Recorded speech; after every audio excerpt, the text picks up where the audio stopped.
하나님 말씀 골로새서 2장 9절 한 절 보도록 하겠습니다. 골로새서 2장 9절 같이 읽겠습니다. 시작. 그 안에는 신성의 모든 충만이 육체로 거하시고.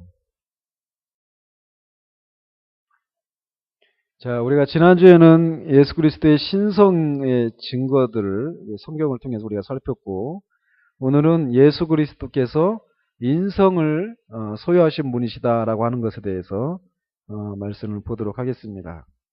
그래서 첫 번째 증거는 그분이 우리와 같은 인성을 가지셨다라고 하는 것을 증거하는 것은 뭐냐면, 그가 동정녀로부터 탄생하셨다라는 겁니다. 그러니까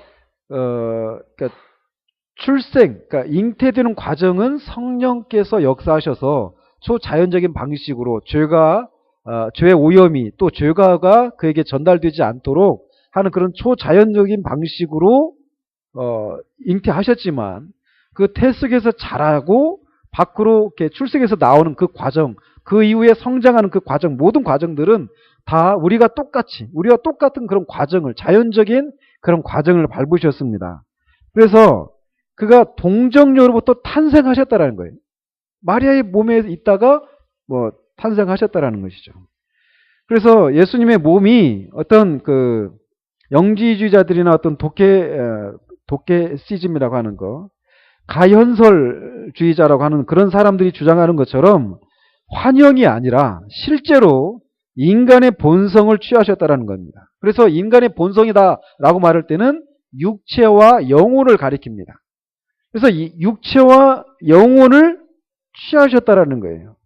그래서 예수님은 참으로 동정녀 마리아의 아들이십니다. 예수님의 어머니가 누구시냐? 마리아이십니다. 인성에서 말이죠. 그래서 단순한 모양만이 아니라 실제로 몸을 입으셨다라는 거예요. 예수님의 마리아에게서 나오셨다라는 거죠. 자, 그런 것이 첫 번째 예수님이 인성을 가지신 첫 번째 증거라고 할 수 있고, 그리고 예수 그리스도의 이름들이 예수님이 인성을 가지셨다라고 하는 것을 증명합니다. 그래서 디모데전서 2장 5절에도 보면, 하나님은 한 분이시요 또 하나님과 사람 사이의 중보자도 한 분이시니 곧 사람이신 그리스도 예수라. 사람이신 그리스도 예수라, 이렇게 말을 하고 있단 말이죠. 그 예수님을 이렇게 사람으로 묘사하고 있다는 거예요. 실제 사람이니까. 그리고 복음서에서 주님은 자신을 여러 차례 인자라고 말씀하십니다. 인자가 사람인자 아들자란 말이에요. 사람의 아들이란 말이에요. 물론 이 인자가 그런 의미가 있는 건 아니지만 1차적인 의미는 그런 의미라는 것이죠. 그죠? 인자의 또 다른 의미는 그 다니엘에서 말하는 그 인자를 가리키는 거거든요. 메시아. 근데 여기서 주님이 복음서에서 인자라고 여러 차례 말씀하시는데, 그 이름 자체가 사람의 아들 이라고 하는 것을, 주님이 사람이시다라고 하는 것을 말해주고 있다라는 것이죠. 즉 그렇게 예수님의 이름들이 예수님이 인성을 취하신 분이시라는 것을 이렇게 증명하고 있다라는 거고, 세 번째는 뭐냐? 우리 주님이 전형적인 인간의 어떤 육체적인 본성을 지니셨다는 거예요. 지금 졸리시죠? 왜 그럴까요? 육체를 가졌기 때문에 그래요. 그런 것처럼 주님도 졸리시고 주무시기도 하셨다라는 거예요. 똑같아요. 그리고 그래서 이제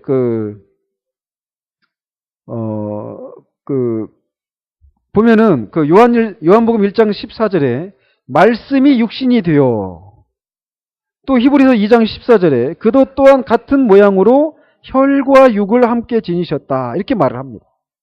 주님은 주님은 사람으로 보였어요, 사람들에게. 그리고 유대인처럼 보였습니다. 사람으로 보이되 특별히 유대인처럼 보였다라는 거예요. 요한복음 4장에 보면은 수가성의 여인하고 주님이 우물가에서 대화를 나누잖아요. 근데 그 사마리아 여인이 그 예수님에게 당신이 유대인으로서 어떻게 사마리아인 나한테 말을 겁니까? 이렇게 하면서 의아해했단 말이에요. 예수님이 그다 난 유대인하고 명찰을 달고 다닌 게 아니란 말이에요. 근데 예수님이 이렇게 유대인처럼 보였기 때문에 다른 사람이 딱 볼 때, 사마리아 그 여인이 볼 때 유대인으로 보였단 말이에요. 그죠? 그리고 또 부활하신 후에도 여전히 주님은 사람의 몸을 가지고 계셨습니다. 부활 후에 그걸 사람의 몸을 벗어버린 것이 아니라. 그래서 도마에게도 내 손가락을 이리 내밀어 손을 보고 내 손을 내밀어 내 옆구리에 넣어보라. 그리하여 믿음 없는 자가 되지 말고 믿는 자가 되라. 이렇게 말씀하십니다.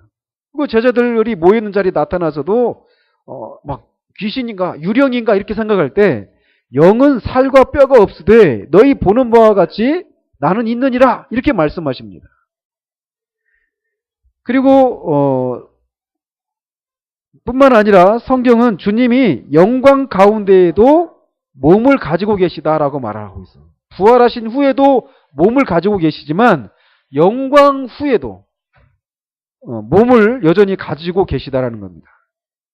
이거를 우리가 알아야 됩니다. 영원토록 주님은 몸을 가지고 계십니다. 영원토록. 영광의 몸이죠. 그래서 사도행전 7장에 보면은 스데반이 순교를 당할 때 그가 환상 중에 그 영광 중에 앉아 계신 그 주님이 그 자리에서 일어나시는 것을 보잖아요. 그죠? 그 영광 중에 계신 그 주님이 여전히 그 몸을 입고 계셨다라는 것을 스데반이 봤다라는 거죠. 우리 주님은 지금도 인자이시고 우리도 주님을 인자로 알아볼 수 있다라는 거예요. 나중에도 우리가 가게 되면 뿐만 아니라 우리의 낮은 몸을 자기의 영광의 몸의 형체와 같이 변하게 하시리라. 우리가 주님이 지금 입고 계신 그 영광의 몸을 우리도 입게 된다라는 것이죠. 나중에. 아무튼 주님이 그렇게 지금 영화 중에 계신데도 몸을 입고 계시다라는 거예요. 몸을. 자, 그리고 네 번째로 예수 그리스도가 우리 모든 사람과 마찬가지로 성장과 발달을 경험하셨다라는 겁니다. 우리 아이들도 이렇게 어린아이들부터 이렇게 쭉 이렇게 자라가는 것처럼 예수님도 그렇게 우리와 같은 성장의 과정을 거쳐 가셨다는 겁니다. 누가복음 2장에 보면 아기가 자라며 강화해지고 지혜가 충만하며 하나님의 은혜가 그의 위에 있더라. 또 52절에 예수는 지혜와 키가 자라가며 하나님과 사람에게 더욱 사랑스러워 가시더라. 이렇게 참 이 사실이 엄청난 신비거든요. 하나님이 잘한다. 이 신비를 어떻게 알 수 있습니까? 신성의 측면에서는 잘한다라고 하는 이런 개념이 성립할 수가 없죠. 근데 주님이 인성의 측면에서는 우리와 같이 자라갔다라는 거예요. 그래서 잘하시면서 마리아에게 아빠인 요셉에게 톱질을 어떻게 하는지 다 배웠을 거란 말이에요. 그죠? 식물을 보면서 동물을 보면서 하늘에 있는 별과 달과 이런 것들을 보면서 다 묻고 배우는 그런 과정을 지나셨습니다. 예수님께서. 지혜도 자라갔습니다. 그러니까 처음부터 그 모든 지혜와 지식을 가지고 또 육체적으로 성장한 모습으로 오신 것이 아니라 우리처럼 자라가셨다라는 거예요. 그러니까 우리가 자라가면서 일어나는 그 모든 것들을 우리가 주님이 그러고서 헤아릴 수 있는 거예요. 그래서 워필드 같은 경우는 그렇게까지 얘기를 해요. 그러니까 인성의 측면에서는 주님은 유한하다라는 거죠. 그죠? 신성과 인성의 차이는 그런 차이입니다. 무한하느냐, 유한하느냐 이런 차이입니다. 그래서 우리의 이 개혁신학은 인성의 측면에서는 주님이 지혜나 지식에 있어서 인성으로서 한계가 있다라는 거예요. 이건 신비입니다. 주님이 어떻게 그런 한계를 가지느냐. 영원토록 그런 한계를 가지고 있다라는 거예요. 인성의 측면에서는. 어쨌든 주님이 그렇게 자라가셨다라는 겁니다. 다섯 번째로 그가 지상에 계실 때, 이 땅에 살아 계실 때 지식에 있어서 어떤 한계들을 가지고 계셨다라는 겁니다. 하나님이시면 전지하셔서 모든 것을 아셔야 되는데 그 모르는 부분들이 있었다라는 거예요. 그런 것이 그가 인성을 가졌다는 증거라는 거죠. 그래서 마가복음 1장에도 보면은 이 무화과 나무 열매가 열매가 있을까 싶어서 갔다가 없는 거 보고 막 저주를 내리시는 이런 장면이 있잖아요. 거기서도 보면 주님이 그 척 보면 아는 이런 게 아니었단 말이에요. 있을까 하고 갔는데 없었던, 모르는 것이 있었다는 것이죠. 그리고 우리가 많이 인용하고 있는 것처럼 주님이 다시 오시는 날, 재림의 날을 모른다라고 말하고 계시다라는 거예요. 그러나 그날과 그때는 아무도 모르나니 하늘에 있는 천사들도 아들도 모르고 아버지만 아시느니라. 이렇게 말씀하십니다. 아들도 모른다라는 거예요. 아버지만 아신다라는 거예요. 여기서 아들은 그런 인성의 측면에서의 아들을 말하는 겁니다. 그래서 예수님이 그렇게 당신이 오실 날을 모르는 거예요. 이런 것이 예수님이 인성을 가지셨다라고 하는 그런 증거가 된다라는 것이죠. 여섯 번째로 예수 그리스도가 육체적인 제한을 겪었다라는 겁니다. 그래서 요한복음 4장에서 그 여행 중에 주님은 피곤을 느끼셔서 우물가에 쉬기도 하셨고, 또 주님이 바다를 건너는 배에서 깊이 주무셨죠. 풍랑이 일고 있는 그 배 한복판에서 너무 피곤하셔서 깊이 조셨다라는 거예요. 주무셨다라는 것이죠. 그리고 열매 맺지 못한 무화과 나무를 보셨을 때 배고픔을 느끼셨어요. 그리고 십자가 상에서도 갈증을 느끼셨습니다. 내가 복무하르다라고 말씀하셨잖아요. 그리고 겟세마네 동산에서 육체적인 고뇌를 하셨죠. 그리고 그가 결정적으로 육체가 최고로 제한된 상황이 어떤 상황입니까? 죽음이란 말이에요. 그래서 주님이 실제로 죽으셨다라는 겁니다. 그렇게 육체적인 제한을 겪었다라는 거예요.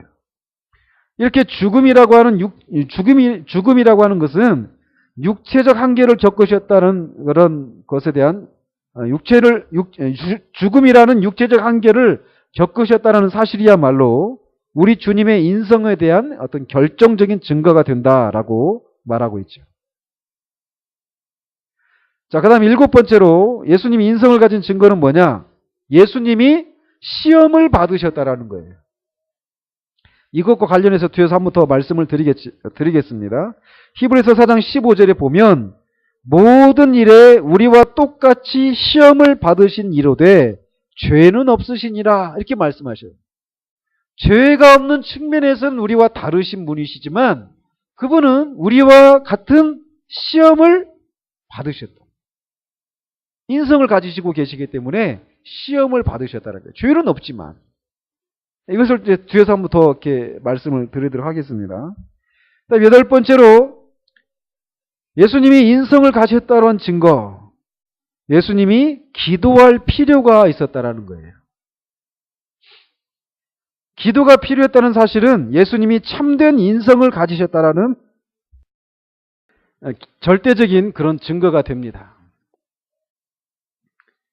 그래서 우리가 기도에 대한 얘기를 할 때 이런 표현을 많이 쓰잖아요. 예수님이 기도하셨다라면 우리는 어떻게 얼마나 더 기도를 해야 되는가 이런 얘기를 하잖아요. 여기서 도전을 받아야 될 사람들이 많죠. 저도 포함해서. 예수님도 기도할 필요를 느꼈어요. 하나님의 아들이신데도. 그런 것이 예수님이 인성을 가지셨다라고 하는 절대적인 증거가 된다는 것이죠. 자, 아홉 번째로 영원하신 하나님의 아들이셨지만 예수님은 성령으로부터 능력을 받아야만 했다라는 겁니다. 그 일들을 감당하기 위해서는, 메시아의 사역을 감당하기 위해서는 성령의 기름 부으심이 필요했다라는 거예요. 그래서 사도행전 10장 38절에 보면 하나님이 나사렛 예수에게 성령과 능력을 기름 붓듯 하셨음에 그가 두루 다니시며 선한 일을 행하시고 마귀에게 눌린 모든 사람을 고치셨으니 이는 하나님이 함께 하셨습니다. 이렇게 말을 하고 있습니다. 하나님은 예수님에게 성령과 능력으로 기름 부으셨습니다.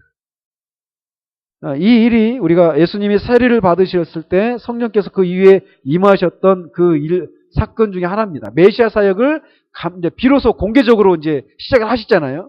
근데 그 사역을 감당하기 위해서 필요한 성령의 능력을 그렇게 세례 받고 올라오셨을 때 그 위에 성령을 부어주시죠. 그래서 사도 요한은 하나님이 성령을 한량없이 주심이니라 이렇게 얘기를 하고 있습니다.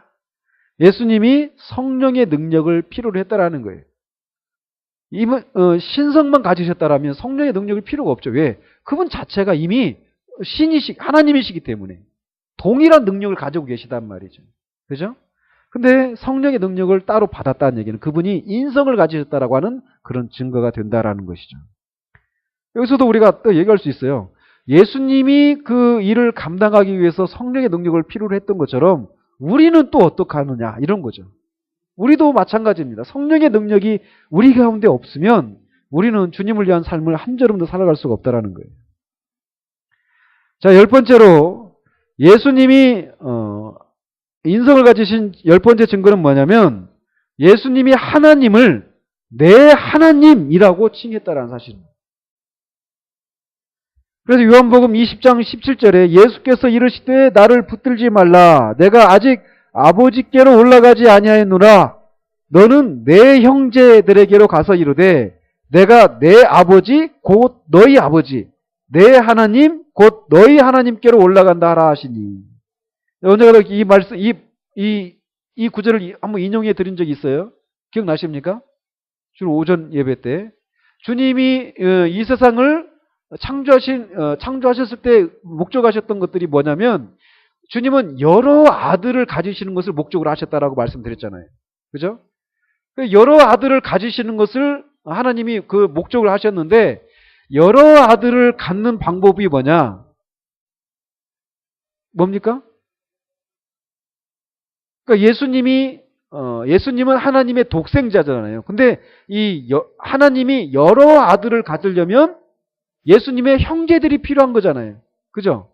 그러니까 예수님이 여러 형제들 중에 가장 형이 되면 형이 되는 거잖아요. 그죠? 그러니까 예수님이 목표로 하셨던 것이 그런 거란 말이에요. 하나님이 저도 헷갈리네 지금. 하나님이 목적하셨던 것은 여러 아들을 가지는 거예요. 근데 그것에 대한 이게 뭐냐? 언제 일어나느냐? 이게 이때 일어나는 거예요. 요한복음 20장. 그래서 너는 내 형제들에게로 가서 이렇게 말을 해요. 내 제자들 또는 내 친구들 이렇게 말하지 않고 더 친밀하죠. 내 형제들이라고 불러요. 예수님의 제자들을. 내 형제들에게로 가서 이르되 그러면서 아버지가 내 아버지 곧 너희 아버지 내 하나님 곧 너희 하나님께로 올라간다 이렇게 올라간다라고 하라 이렇게 말씀하십니다. 그 부활을 통해서 여러 아들을 가지시게 될 그 길을 열어놓으신 거예요. 그래서 이 구절 속에서 예수님이 하나님을 그냥 내 아버지라고만 말씀하신 것이 아니라 내 하나님이라고 부르고 계시다라는 거예요. 이것이 그가 우리와 같은 인성을 가지신 증거가 될 수 있다는 것이죠. 자, 그리고 마지막으로 이 모든 것을 포괄적으로 이렇게 말을 하고 있어요. 이런 내용들을 다 한꺼번에 포함해서 히브리서 2장 17절에 그러므로 그가 범사의 형제들과 같이 되심이 마땅하도다.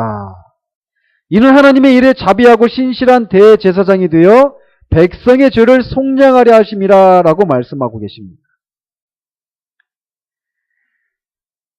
그래서 이렇게 예수님이 모든 일에 형제들과 같이 되셨다라는 거예요. 모든 일에. 그렇지만 이렇게 말을 할 때 우리가 잊어서는 안 되는 게 뭐냐? 그가 죄가 없으셨다라는 거예요. 모든 일에 있어서 우리들과 같이 되셨지만 죄는 없으셨다라는 거예요. 그래서 그의 몸과 혼과 영은 사람이셨다라는 거예요. 그래서 예수님 마태복음 26장에서도 보면은 내 마음이 매우 고민하여라고 이렇게 말씀하십니다. 겟세마네 동산에 이제 가시기 전에 그 제자들에게 죽음을 앞두시고 그렇게 말씀하신다는 거죠. 그분은 이렇게 모든 면에서 진짜 사람이셨다라는 거예요. 진짜 사람. 자, 그러면서 이제 마지막 부분인데 성경은 언제나 예수님은 이렇게 참으로 사람이셨다라고 말하고 있지만 동시에 죄가 없으셨던 분이셨다라고 말하고 있습니다.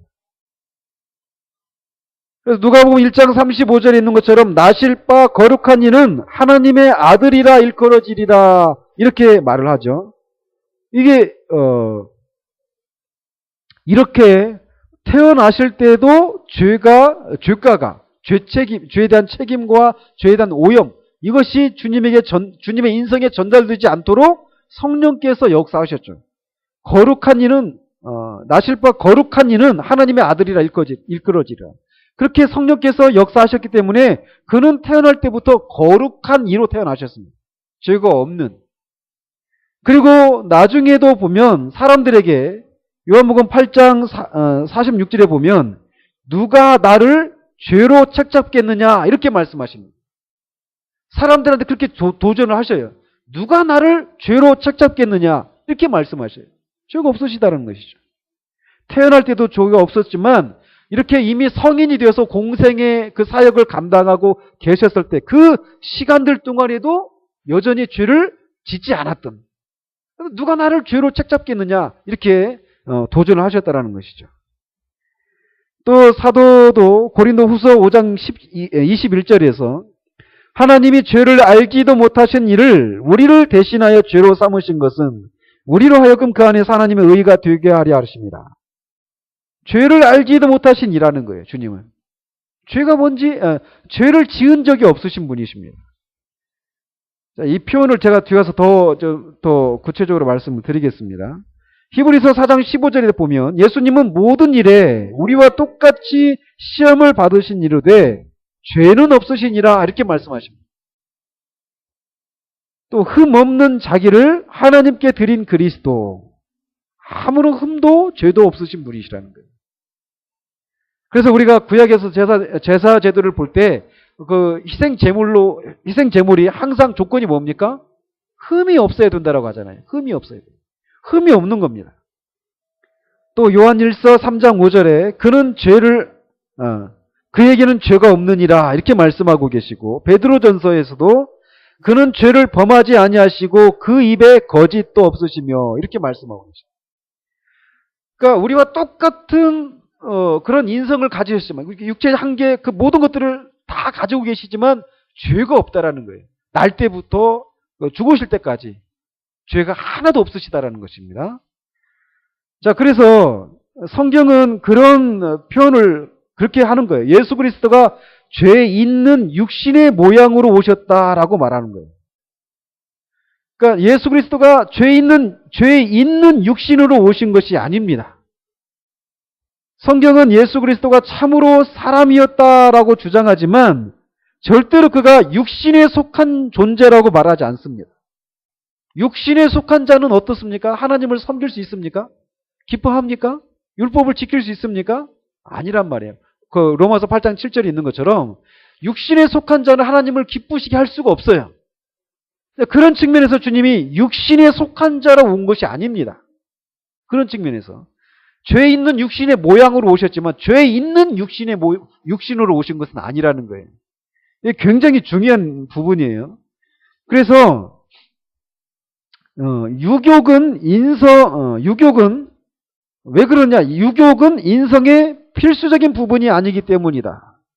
어제도 이 책을 이렇게 보면서 이 번역을 조금 이렇게 다르게 했으면 어땠을까 싶어요. 그러니까 원서를 제가 안 가지고 있어서 유욕이라고 하는 그런 표현을 어떻게 되어 있는지 모르겠지만 이렇게 문맥상 보면은 유욕은 인성의 필수적인 부분이 아니기 때문에 이렇게 말을 하고 있단 말이에요. 근데 이 유욕이 먹는 욕구, 잠자는 욕구, 우리가 어떤 성적인 욕구, 어떤 인간이 가지고 있는, 인간이 본성적, 육체를 가지고 있기 때문에 인간의 어떤 본성 때문에 가지고 있는 그런 자연적인 욕구들 있잖아요. 그런 욕구들 자체가 죄가 있습니까? 없습니까? 그건 없습니다. 그건 어떤 죄가 있거나 그렇지 않아요. 그 자체가. 근데 그거를 하나님의 뜻이 아닌 대로 쓰게 되면 그게 죄가 되는 것이죠. 근데 그런 측면에서 유욕은 인성의 필수적인 부분이 아니기 때문에 이렇게 말을 하면은 이게 번역이 조금 충분하지가 않아요. 무슨 말씀인지 아시겠죠? 그러니까 유욕이라기보다도 어떤 이렇게 정욕, 어떤 탐욕, 어떤 이런 측면으로 해석을 해야 될 것 같아요. 영어로는 컨스픽션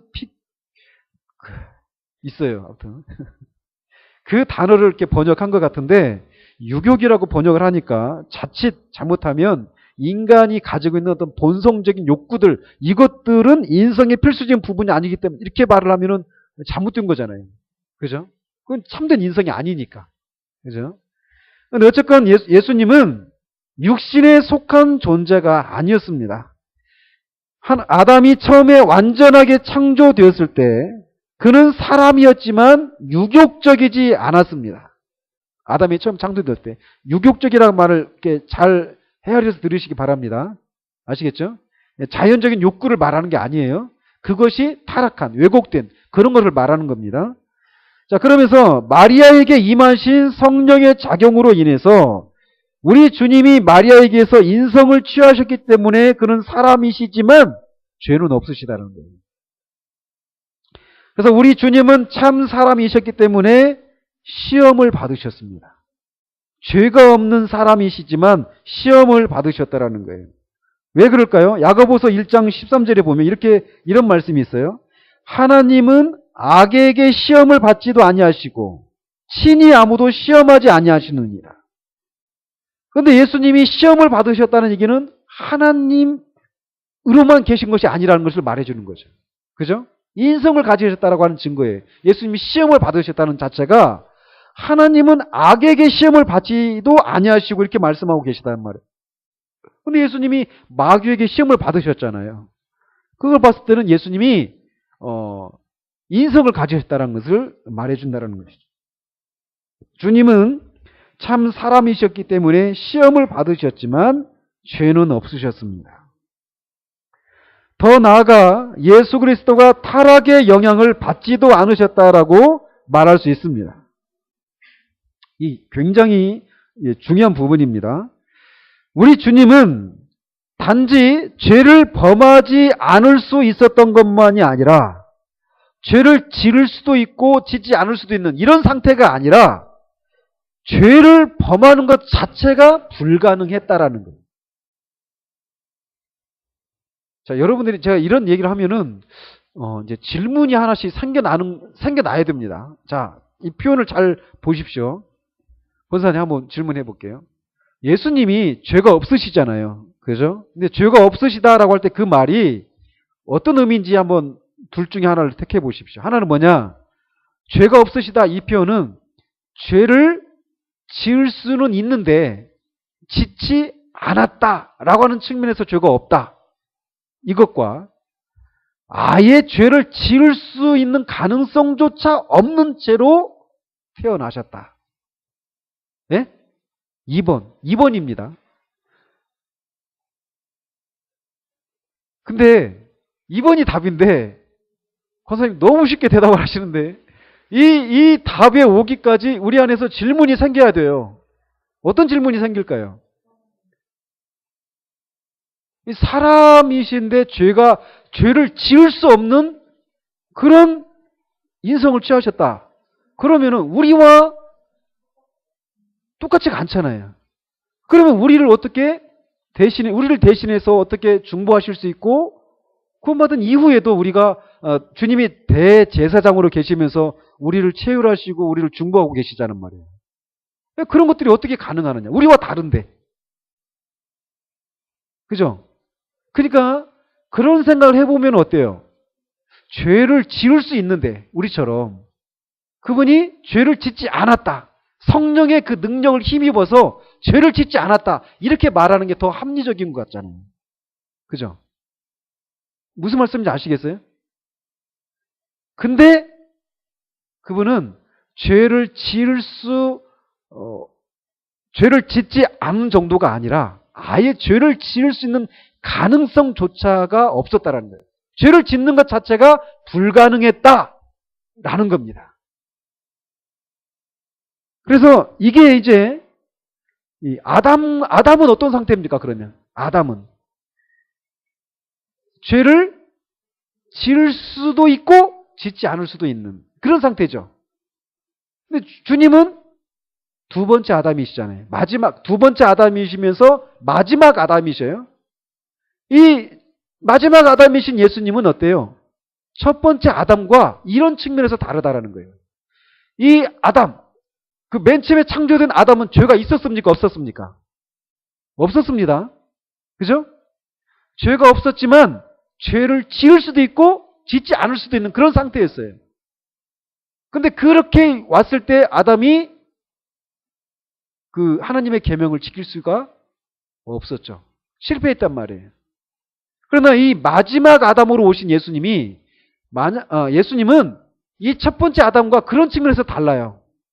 죄를 지을 수도 없고 죄는 없는데 죄를 지을 수도 있고 없는 이런 상태가 아니라 아예 죄를 짓는 것 자체가 원천 봉쇄된, 죄를 짓는 것이 불가능한 그런 상태로 오셨다라는 거예요. 그래서 그 고린도전서 15장에서도 보면은 한번 보시죠. 고린도전서 혀가 이렇게 막 꼬이려고 그래요. 고린도전서 15장 47절 한번 보십시오. 47절 한번 같이 한번 읽어보겠습니다. 시작. 첫사람은, 여기서 첫사람은 누굽니까? 아담입니다. 첫사람은 땅에서 났으니 흙에 속한 자이거니와 둘째 사람은 누굴까요? 예수 그리스도를 가리킵니다. 둘째 사람은 하늘에서 나셨느니라. 그러니까 예수님은 하늘에서 나신 분이시고 아담은 땅에서 난 사람이에요. 그러니까 첫 번째 아담과 둘째 아담의 차이가 이렇게 하늘과 땅으로 표현하는데 이 죄의 문제와 관련해서 말을 하면 첫 번째 아담은 죄를 지을 수 있는 가능성이 있었다라는 거예요. 죄를 짓지 않을 수 있는 가능성이 있었다라는 것이죠. 그러나 주님은 아예 죄를 지을 수 있는 가능성 자체가 없는 그런 상태로 오셨다라는 거예요. 그래서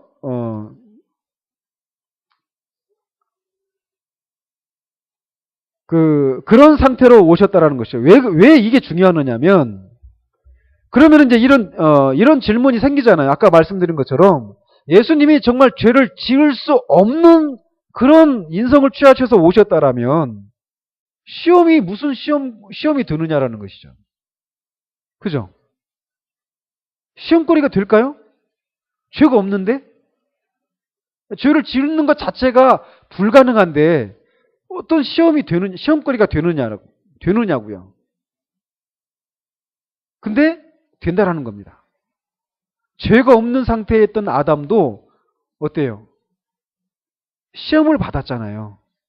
그러니까 시험을 받는다라고 하는 측면에서는 가능하다라는 겁니다. 시험이. 예수님이 그래서 그 세 가지 시험을 받았잖아요. 그리고 겟세마네 동산에서도 죽음에 대한 공포에 대한 시험을 받았잖아요. 말씀만 있으면 이것이 막 내게서 거두어지기를 원한다라고, 지나가기를 원한다라고 말씀하시잖아요. 그리고 예수님이 왜 죄를 짓는 것 자체가 불가능했느냐, 이게 중요합니다. 제가 지난주에 말씀드렸죠. 주님, 또다시 질문해 볼게요. 예수님은 하나님의 아들이시잖아요. 신이시란 말이에요. 하나님이시란 말이에요. 하나님 삼위일체의 제2위격이십니다. 위격, 이런 말은 우리말로 인격입니다. 영어로 하면 person이에요. person. 그러니까 person 하면 더 쉽죠. 그죠? person, 아죠? 인격. 네, 발음이 좀 신동차는데. 어쨌건 삼위일체의 제2위격이신 예수님이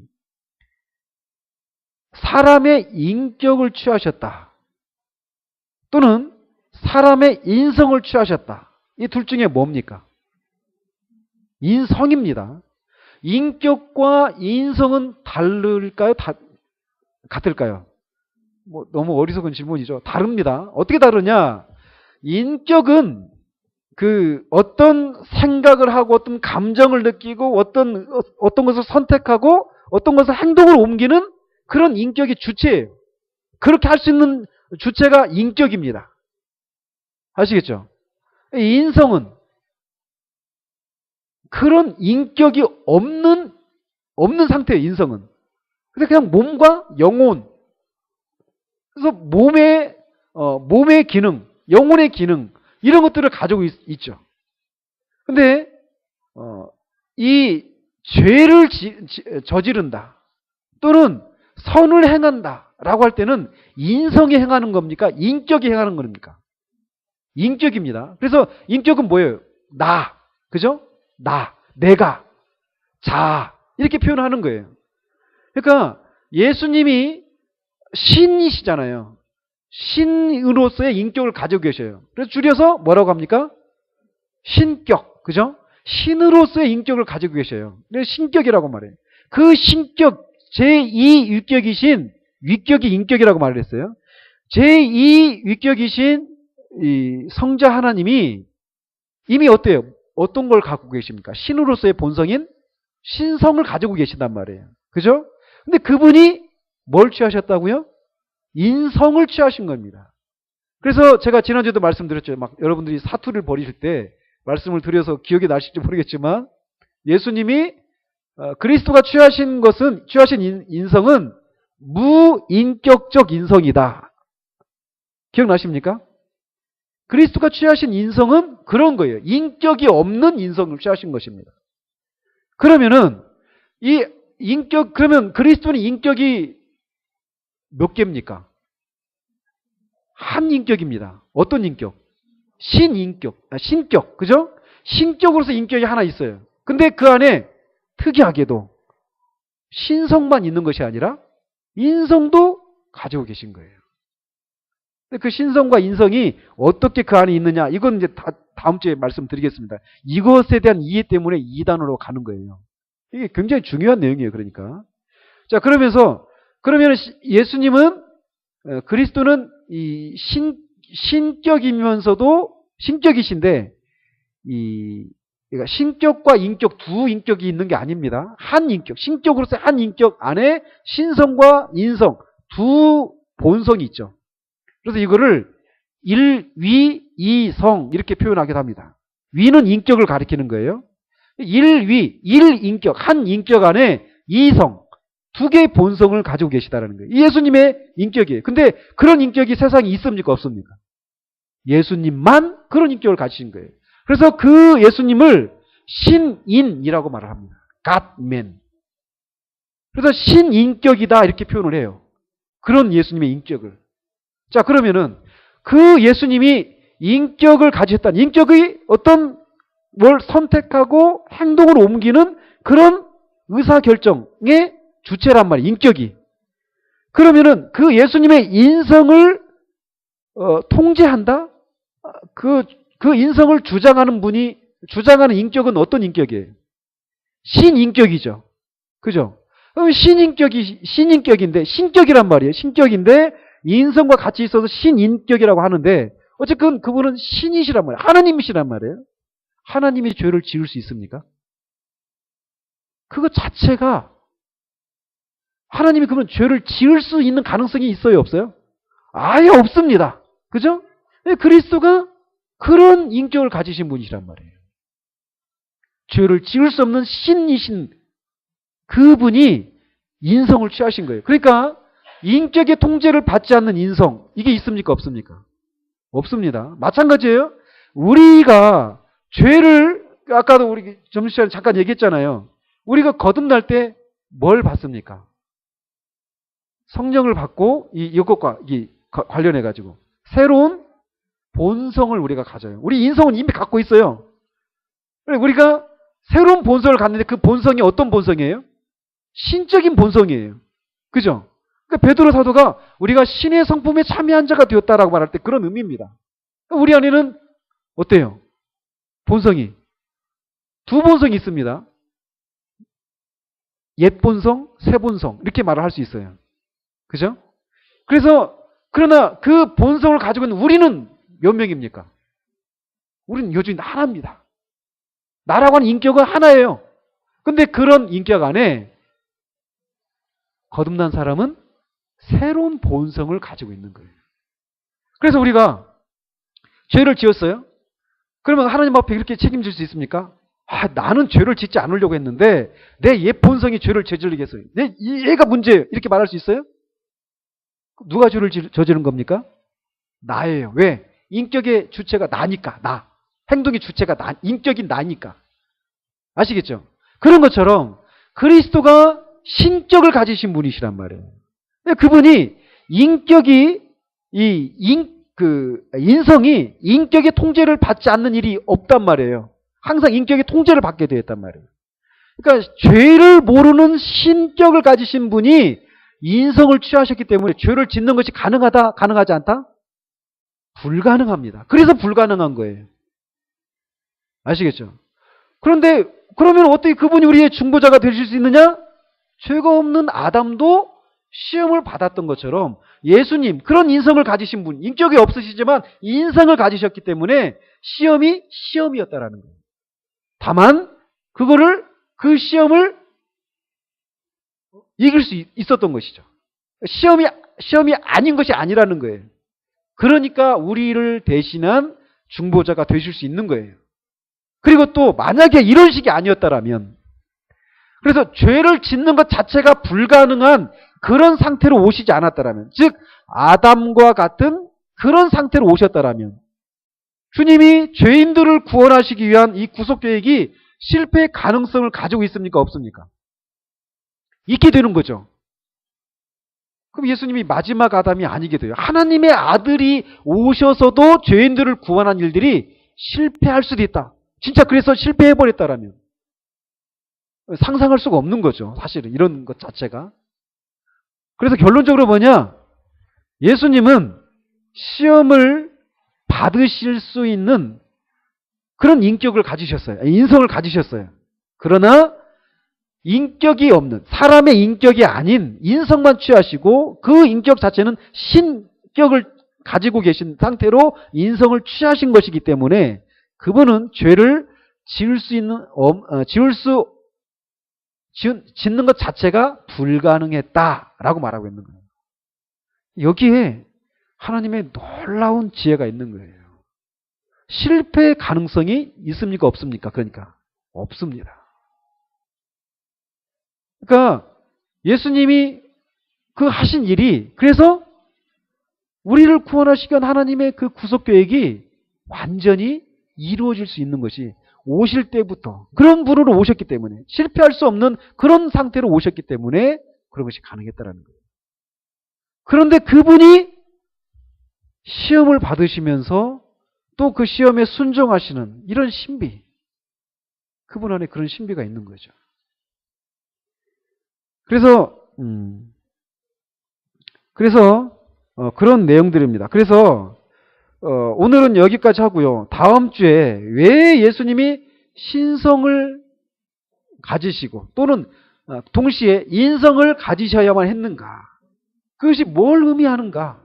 신인격이 어떤 것을 의미하는가? 이런 것들을 보면서 우리가 이 구원의 우리가 얻은 이 구원이 얼마나 완전하고 그런 것을 행하신 하나님이 얼마나 지혜로우신지, 그리고 그것이 우리에게 얼마나 위로가 되고 또 우리에게 얼마나 큰 소망이 되는지, 이런 내용들을 신성과 인성을 가지셨다라고 한 이 내용이 그런 것들을 우리에게 주거든요. 그런 내용에 대해서는 다음 주에 살펴보도록 하겠습니다.